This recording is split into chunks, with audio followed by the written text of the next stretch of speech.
Okay, so this one's a long time coming, and granted, I haven't watched past season 2 yet. I haven't started season 3, and I haven't seen any amount of season 4, except for, like, screen caps on Tumblr, right? But finally, I have sat down and watched the entire second season of Infinity Train, and I want to thank you guys, first of all, those of you who continued to insist that I do this, despite the fact that even though I liked the original, I wasn't, like, super immersed in it, right? Because I really enjoyed this one, more so than the first season, even, overall, at least.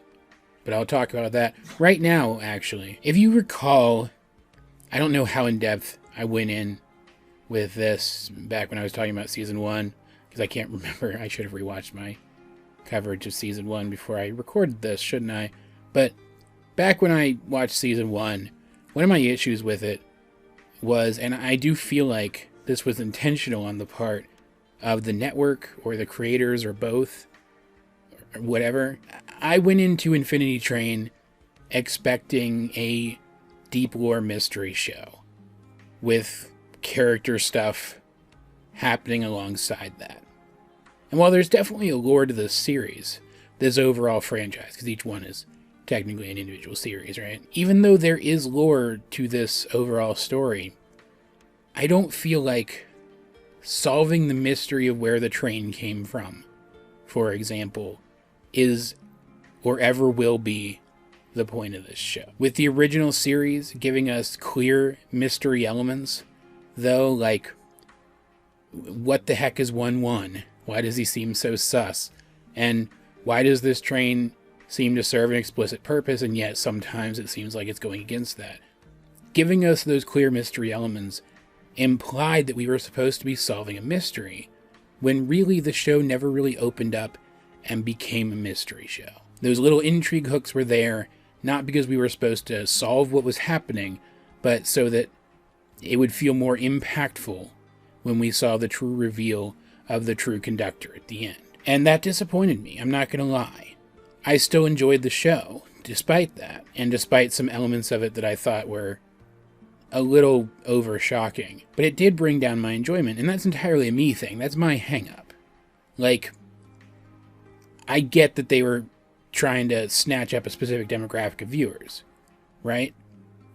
That's fine. But it did bring down my individual enjoyment of Book 1, and so coming into this season of the show, without that expectation, I was prepared immediately to enjoy this one more. So that's already a point in this season's favor over the original.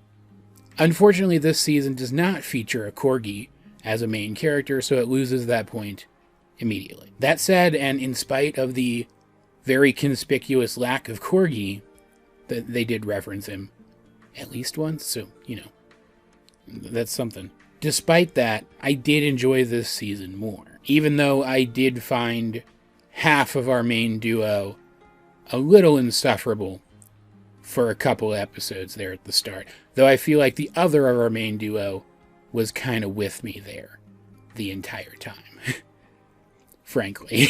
That said, I absolutely adored the themes of this season. I liked the themes of the first one too, but don't get me wrong, they were welcome, and I think delivered well enough. But some of the themes in season 1 I felt were delivered a little clunky. That wasn't the case here. The themes in this one landed really well. I think there are a couple of things that they could have done a little stronger. They could have made a little stronger, and I'll talk about that later.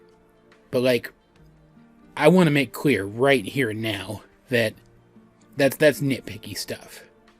I'm not saying that by those things being able to be stronger, at least in my opinion, that they were weak. Just that as strong as they already are, I think they could have been stronger still. That said, the theme of this season was very much identity. Who do you want to be? What kind of person do you want to be? Decide. Our main players in this one are the reflection of Tulip from season 1, though don't let her hear you call her that. She goes by Mirror Tulip or MT throughout the majority of the season, but eventually settles on the name Lake, so that's the name I'm going to be using for her in this review. As well as a guy named Jesse, who is very exuberant, very outgoing, very much a people pleaser type. And man, I found him annoying to start out. And, who am I forgetting? Oh, yeah, right. The weird old god shape-shifting deer monster thing that followed him around the entire time with its crazy superpowers doing whatever the plot required it to do. Which, like, yeah, Alan Dracula is no corgi, but he was pretty frickin' spectacular. To the point that it's going to surprise you to hear me say that I don't think he was the best thing about this season of this show. And I gotta tell you, as much as the themes of Season 1 did resonate with me, the themes of this season resonated with me more. Like, I understand I don't have the same issues with identity that some people do, but I'm still an asexual, non-binary guy who grew up in an extremely conservative household, who lives with ADHD and depression, two things that my father has never understood a day in his life. For most of my life, in one way or another, the majority of my family members have thought that I was broken.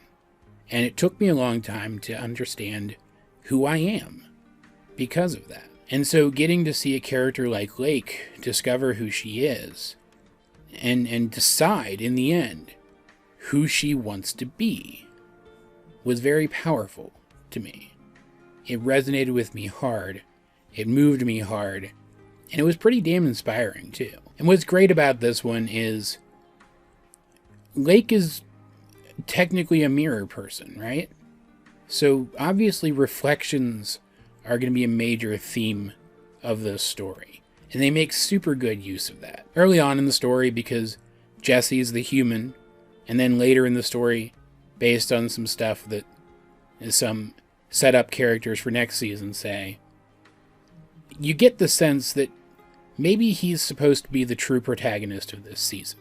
We start the season from Lake's perspective, but that could very well be because she's technically the only returning main character this season. Like, One's in this, but he's not really a main character this time, right? And by extension, because her being a returning character, we need to know how she ends up looking like she does now and where she is now.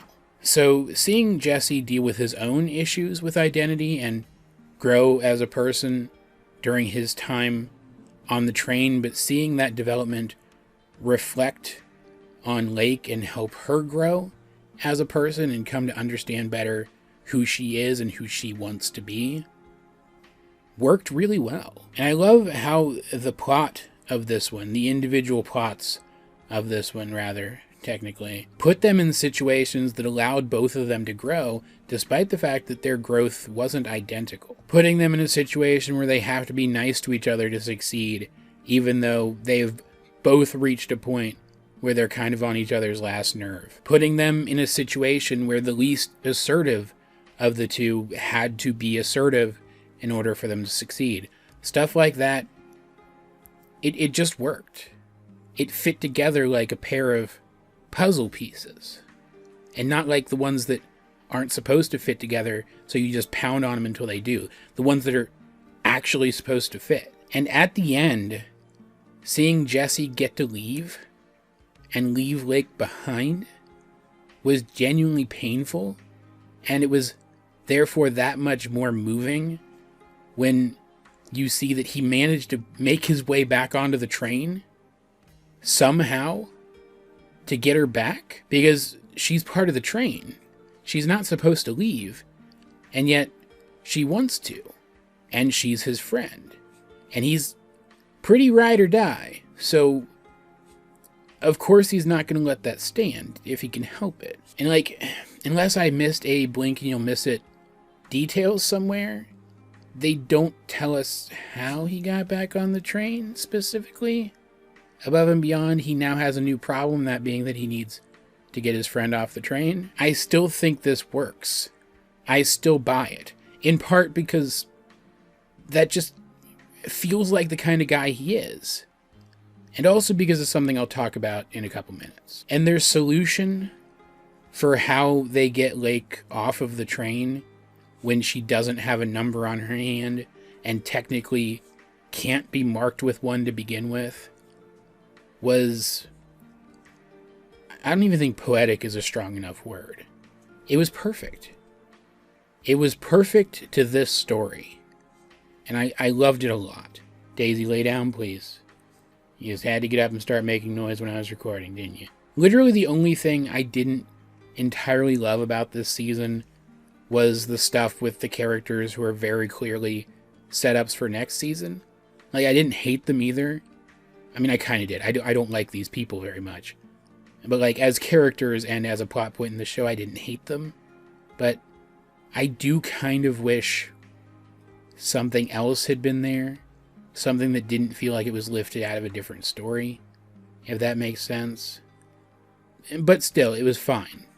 And worked well enough with the story as it had been going up to that point. These characters did serve a purpose, is what I'm saying.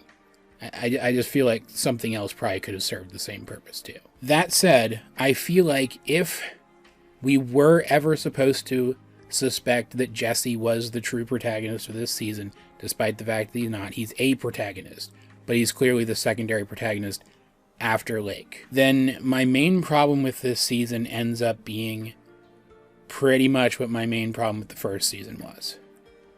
It could have been longer. Just a few more episodes here or there. Filler-style episodes, status quo-y kind of episodes where the characters are just kind of chilling and making their way through the train, where we see Jesse in focus a little more strongly than Lake, but Lake is still clearly developing the background, and that's something that the show can draw our attention to later in retrospect. Really would have been all we needed.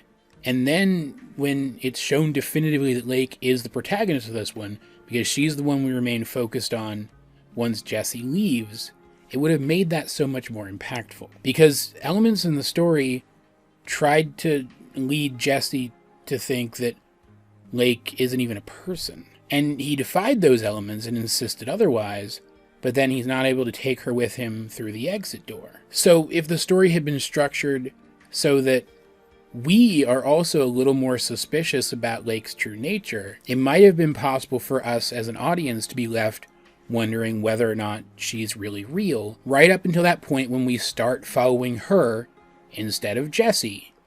And I just feel like that would have been stronger than what we got. Which, again, like I said much earlier in this review, is not to say that what we got isn't strong already. I just think this would have been even that much stronger. Because of course Lake is a person.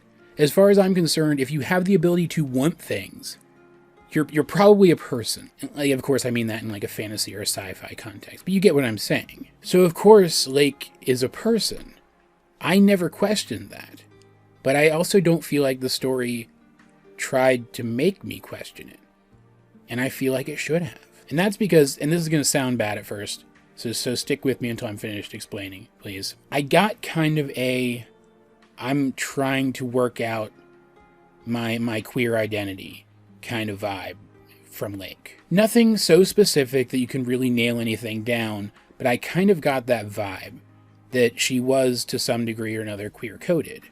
And I think a story with that kind of coding for one of its characters that tried to convince us first that maybe that character isn't a person, and then screamed at us definitively by the end that of course she is, would have been more powerful. But really it just comes down to this show's nature as a mini-series. I would have given it like 15 or 16 episodes. It only got 10, and there's not really much you can do about that. Still, the story of this one is pretty much impeccable. Like, there's a couple things that maybe I personally would have done differently that I think would have worked better, but this still really, really works. That said, even though I said at the top of this review that I don't feel like this is the kind of show where you're really supposed to try to work out the lore, that's not like the focus of the thing, I still have some lore stuff I want to talk about. Because whether it's primarily a mystery show or not, there is still stuff going on here lore-wise, and so of course it's going to catch my attention. And while I am still, of course, interested in where the train came from, I'm not so worried about it that I care enough to think about it. But I do think some of the details that they dropped casually in this season are super interesting. Like, The first season danced around it and implied it hard, but the second season states explicitly that the train is here to help people with their problems, and that all of the denizens of the train exist to help them do that. And you can definitely, just like you could back in season 1 for the most part, see where the elements of each car facilitate that. They facilitate specific instances of growth in our main characters. And yet at the same time, from the very beginning, some of them feel very explicitly geared towards facilitating growth in Lake more so than Jesse. Whereas, again, the narrative of this season does at least imply that up until the very end, the train didn't think of Lake as a person and therefore didn't think of Lake as someone who needed to develop, or even really could. Like the family tree car, for example, that's the one where I mentioned earlier, they have to say nice things to each other in order to succeed. But it's primarily Lake who isn't able to say nice things about Jesse, which causes Jesse to start telling her off. Or you might say he starts to get assertive with her. And yet that is contrary to what they need to do to succeed here, despite the fact that the train teaches him to be more assertive later. So I think the task in the family tree car was specifically geared towards Lake. And that's like the first thing they have to overcome together. And so it got me thinking, even though at the end of the season, it seems like 1-1 is completely thrown off by even the possibility that a denizen might want to grow as a person and leave the train, I think he had to know about this from the beginning, right? Because if the train really is infinite, if the name Infinity Train is accurate and the train really is infinite, and it has all these like super science computers on it and shit, then technically this train should have literally infinite processing power. And with literally infinite processing power, it should conceivably be possible to calculate out literally anything, including specific outcomes to events. Like, if you assume free will, which I do, there will be instances where somebody makes a snap decision, and then you have to react to that. But even then, with infinite processing power, you could theoretically calculate out what their choices in that situation would be, and then account for all of them. So couple that with the fact that, like he doesn't confirm it explicitly, but it really does seem like, based on something he says, that 1-1 created Alan Dracula specifically for these two in their journey. I think 1-1 specifically planned out this journey, right up to including the seeming chaos caused by those set up for season 3 characters that I mentioned. I think he planned for all of this ahead of time and facilitated the best journey specifically for these characters. And that his act at the end, where it seemed like he didn't see this coming, was for their benefit too. Because like he gets distracted at one point when he's trying to work out how Lake could leave the train, but he's never against the idea of her wanting to leave the train. And the moment she and Jesse come up with the solution to reflect his number onto her hand as it reaches 0, he agrees that that's enough and lets them both leave. Like, clearly there is no rule in place to facilitate this, and yet he's just able to let it happen. And I think that's because up until this point, Lake hasn't wanted to talk about the fact that she's basically a reflective surface made manifest, and so it marked the end of her growth to allow a thing to reflect upon her, to allow herself to acknowledge that Jesse's development reflected upon her and made her into a better person, that their relationship made her stronger, because she was very much a loner at the start of this, right? And if this is true, if 1-1 technically knows what's going to happen before it happens, regardless of the situation, then that does ease the tension going forward.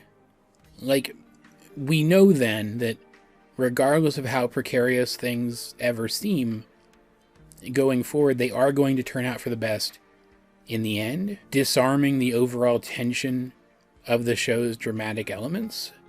But I don't think that matters in a show like this, because I think, appropriately enough for a show with this primary setting, it's not about the destination, but the journey. And knowing that the destination is going to be at least primarily a happy one for at least most people doesn't diminish from the journey. But yeah, I enjoyed this one a lot, and I'm really psyched to move on to season 3 now. And just to reiterate from before, thank you, all of you guys who continued to bug me about not having watched this one yet. I really appreciate it. I already have plans to review season 3 1 week from now, and I plan to get to season 4 sometime after that. I'm not sure when yet. It won't be another week after I review season 3, but it'll be soon, I promise. I read somewhere just today that the creators of the show have enough story plans for 8 arcs, and so far they've only gotten through 4. And as far as I know, there's no indication yet that the show has been renewed for another season. I'd like to see it get renewed for another season, so tell people about this show. Get them to watch it. Get them to demand more. I feel like losing those potential future stories in this universe would be a net negative. So let's try not to let it happen. As per usual, though, I'd like to know, what do you guys think of Infinity Train Book 2? I know there's a specific title for the season, too, but I don't remember what that is. But seriously, you guys know me well enough that you probably could have guessed that. But yeah, let's get a discussion going in the comment section down below. And while you're down there, you might as well like the video, share it with anyone else you think might enjoy my content, subscribe if you haven't. I'm trying to get myself out there, and I'd really appreciate it if you guys could help. Also, I want to ask you guys a favor. I don't know if you've noticed, but recently I've been playing with the settings on my new camera, as well as the specific framing of my recording space. I think I've finally got it where I want it, so I'd like to know what you guys think of how the video looks. You can also check out my social medias. Links to those will be in the video description. I'm never really super clear about this either, but I share the video on all my social medias whenever a video comes out. So like, if you guys aren't seeing my subscriptions come through, that's another way to see my content, making sure you check my social medias regularly. Just want to let you guys know. Either way, though, this has been AJ22, and I will talk to you guys later.